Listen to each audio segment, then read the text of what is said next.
Congressman Randy Fine writes, if they force us to choose, the choice between dogs and Muslims is not a difficult one. This pissed a lot of people. Is coming to Islam. You responded, quote, if they force us to choose the choice between dogs and Muslims, it's not a difficult one. And you since doubled down on a series of posts. qolooyinkii cunsuriyiinta ahaa meeshii ugu dambeysay ayay ka mareysaa kadib markuu ninkan lagu magacaabo Randy Fine oo matalo gobolka Florida degmada lixaad ka soo galay xildhibaanka Congress-ka ah uu ku tilmaamay dadka muslimiinta ah in macnaha uu ka fiican yahay eeyaha ama eeyaha ay ka fiican yihiin dadka muslimiinta ah asaga oo isbarbardhig ku sameeyay eeyga iyo muslimiinta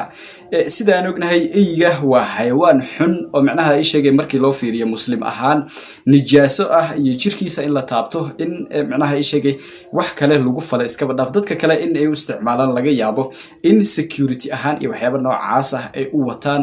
ama dadka gaalada ama kristanka ah ay macnaha xanaaneystaan waxyaabo badan ay ku qabsadaan balse caadi ahaanta waa xayawaan xun markii laga fiiriyo Islamic perspective marka muslimiinta sida ay u nacab yihiin eeyga iyo sida macnaha ay sheegay macnaha asaga oo ka fiirinayo ayuu wuxuu ku cunsuriyay in eeyaha dadka reer America u jooga ee Soomaalida macnaha ay sheegay iyo waliba dadka muslimiinta ah eeyaha ay ka muhiimsan yihiin waxaa ka soo jawaabay xubno badan oo dimuqraadiyiin ah haweeneyda lagu magacaabo Alexandria Cortez lagu magacaabo ee ka soo gashay degmada 14aad ee New York Hakeem Jeffries oo ah minority leader ama hogaamiyaha qolooyinkan dimuqraadiyiinta ah ee qalka Congress-ka ayaa sidoo kale arrimahaasi ka soo jawaabay asaga oo ku tilmaamay ninkan in uu yahay nin madax martay islaam nacayb ee waxyaabo noocaas ah ninkan lagu magacaabo Randy Fine ama yahuud ah marka nacaybka uu u qabo muslimiinta iyo waliba Soomaalida ayuu wuxuu ku sheegay in macnaha asaga oo u jawaabayo xildhibaano Congress-ka ka tirsan oo dimuqraadiyiin ah uga jawaabayo maadaama ay ku tilmaameen oo New York macnaha ay sheegay eeyaasha in New York laga qabto maadaama xilli Ramadaan la gaaray oo magaalada aan lagu soo fasixin ama dadka cadaanka ah ama dadka gaalada ay soo qaadeen iyagoo ayagoo gacmaha ku wata dariiqada si dadka muslimiinta ah ee Soomay looga ilaaliyo nijaasada iyo waxyaabo noocaas ah ayay codsatay in la sameeyo ama la xakameeyo qulqulka eeyaha iyo dadka gaalada ah ee wato codsigaasi ayaa wuxuu intuu soo qaatay Twitter-ka ooga soo hadlay asaga oo dhahay dadka soo galootiga ah diinta islaamka haysto asaga oo cusurinimo u isticmaalayo waxa ka qiimo badan eeyaha ee dadkeena reer America haystaan mana aqbalayno in la xakameeyo eeyaha New York maadaama ay Ramadaan tahay waxyaabo noocaas ah oo macnaha uu ku beegsanayo dadkan asaga oo ku tilmaamay muslimiinta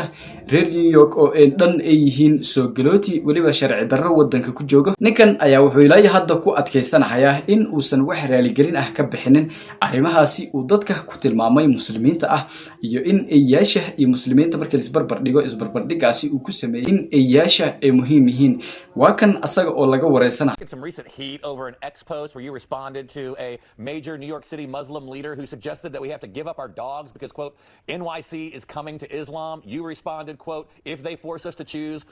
the choice between dogs and Muslims, it's not a difficult one. You've since doubled down on a series of posts. Democratic Congresswoman Alexandria Ocasio-Cortez is one of many who called this, quote, one of the most disgusting. Twitter-kan ku sheegaya uu soo qoray in macnaha hadii ay noqoto kala doorasho dadka la respect gareenayo ee muslimiinta ah eeyaha macnaha in la xakameeyo lagu respect gareenayo ayaga eeyaha markii la isbarbardhigo eeyaha ayaa kaga xaq leh wadankan oo dad citizen ah oo American ah oo waliba Christian ah ay haystaan oo meeshii rabaana ay la mari karaan marka isbarbardhigan uu ku sameynayo eeyaha iyo dadka muslimiinta ah ayaa viral noqday meel kastana Mareykanka isqabsaday ayada oo xoog loo hadalhayo sidoo kale Alexandria Ocasio-Cortez oo ayadana sidoo kale loo saadaalinayo in musharax madaxweyne ay noqoto iyo waliba Gavin Newsom oo ah gafanaha ama gudoomiyaha gobolka arkaynay in uu soo hambaliyeeyo Soomaalida bisha barakeysan ee Ramadaan iyo waliba qof kasta oo muslim iyo Jacob Fry iyo qof kasta oo maanta dimuqraadi ah ayaa arintani ka soo horjeedsaday kuna tilmaamay in la condemn gareeyo ama ninkani la cambaareeyo lagana qabto dadka muslimiinta ah jawaabo degdeg ahna ay ka soo baxeen Statements she'd ever seen. Congressman, I'd like to just give you an opportunity to respond to the congresswoman there. Well, I appreciate that. Look, here's my view. It's not enough. waxaa la weydiinayaa maadaama waxaasoo eedayn ah lagu soo jeediyey oo arrintii ay cirka isku shareertay aysan sidaasi kaaga haraynin oo dadkii aad aflagaadaysay lagaaga soo jawaabay oo xildhibaano Congress ah ay kuu soo jawaabeen iyo weliba xubno badan oo dimuqraadiyiin ah maxaad uga jawaabaysaa fikirkaadiisa ma ka laabanaysaa dadkan aad u gaftayse eyga aad ku tilmaamtay ee muslimiinta ah maxaad ka oranaysaa Democrats to think anyone who wants to come here illegally should be able to do that. They also think they should be able to get whatever free stuff they want. Now they're demanding that we change our values and how we live as Americans. My post was in response. wuxuu ku jawaabayaa in ay message-ka ay muslimiinta dirahayaan uu sida uu ku tilmaamay uu sheegayo ay tahay in values-keeni iyo wixii reer America ay ku soo barbaareen maadaama Mareykanka uu yahay Christian nation ama population-ka ugu faraha badan ee caalamka ee Christian ah ee Mareykanka ku nool yihiin in 1% wax ka yar oo muslimiin ah ee wadanka ku nool yihiin in daraadood loo bedelo normskii iyo dhaqamadii aanu ku soo dhaqmaynay oo yaraanteeni aan ku soo barbaarnay ayaa wuxuu sheegayaa in aysan macquul gal ahayn dad kooban oo population 1% kaliya ka ah Mareykanka in si waxaasi oo tixgelin ama bumbuunin ah la siiyo oo eeyihii iyo wixii dhaqanka ahaa ee dadkan ay macnaha ku soo dhaqmi jireen boqolaalka sano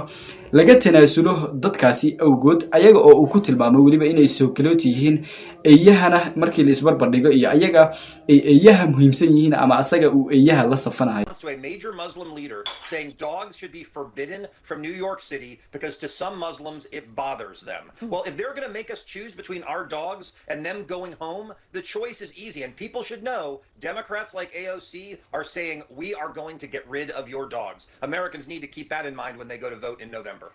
Yeah, it's really just a wild. wuxuu ku tilmaamayaa AOC ama Alexandria Ocasio-Cortez oo ah xildhibaanada Congress-ka Mareykanka ka soo gashay New York District 14 ama degmada 14aad hadeerna u sharaxan inay noqoto madaxweynaha Mareykanka sida xoga hoose oo la soo gudbiyay loo saadaalinayo iyada iyo Gavin Newsom inay ku loolami doonaan kursiga madaxweynenimo ee isla xisbiga u soo bixi doonto qofka saxda ah ee u tartami doono labadooda midkoodna uu noqon doono ama labada qof ee hadda isu soo sharaxay ama ugu codkarsan ee waliba foorumyada caalamka ka qayb galahayo ay labadooda yihiin ayuu ku tilmaamayaa in macnaha ishaga aysan macquul gal ahayn macnaha hadii ay noqoto in la kala doorto muslimiinta in la respect gareeyo iyo dadka reer America iyahooda iyo wixii ay ku soo dhaqmi jireen boqolaalka sano in laga soo horjeedsado in uu qaatay in iyahaasi la ilaaliyo asaga oo sidoo kale si saadaalinayo doorashada November in ay tahay waxyaabaha ay yihiin in xoog waxyaabaha ay tahay in ay dadka Republicanka ay xoog saaraan ama Christianka uu ku boorinayo nacayb ku sii abuurayo dadkii uu bumbuuninayo uu leeyahay eeyihina ayaa loo jeedaa oo lama ogolo in si free ah aad u dhaqantaan ama banaanaha aad ugu lugaysaan ama aad ugu laga baxstaan banaanada aad la socotaan idinka oo wadankiina la idinku imaanaya kicin bulsho oo dadka reer Mareykan uu ku kicinayo ama Christianka asalkooda ah in uu tuso ama focuska uu u saaro in waxa la beegsanayo ay tahay eeyahooda ee aysan ahayn wax kale oo loo jeedo oo arimahaasi oo macnaha ishaga asaga oo waliba hiigsi doorashada soo socoto ee Congress-ka ee 2026 sanadkan aan ku jirno November dhacayso asaga oo waliba afeef u sii dhiganayo in ay tahay in ay kala doortaan dadkan eeyahooda nacab ee waliba dimuqraadiyiinta ah asaga oo magac dhabay AOC oo ah musharax madaxweyne iyo waliba ninka lagu magacaabo Gavin Newsom oo ah gobolka California gudoomiyaheeda oo sidoo kale asagana loo saadaalinayo inuu madaxweyne noqdo oo Republicanka ayaga dhabtooda xitaa ay ka cabsanayaan in ay madaxweyne noqdaan ama ay la wareegaan wadankan Mareykanka marka khalkhalka intaas dhan ayaa ku abuurmay qolooyinkan oo waxyaabahaasi ay aad u bubuuninayaan waxa yaab ah in dadka muslimiinta ah uu ku tilmaamo in ay yihiin eeyo waxa sidoo kale la isla qiray in eeyaha aysan ahayn xayawaan fiican oo asaga xitaa uu proof gareynayo inuu yahay xawayaan nijaas ah oo xun in uu ku tilmaamo macnaha muslimiinta uu la soo barbar dhigo si hadii muuqaalkan ku soo gaaro fikirkaada la wadaag muuqaalka like noo saar hadii aanu cusub tahay nagu soo biiro channelka subscribe noo saar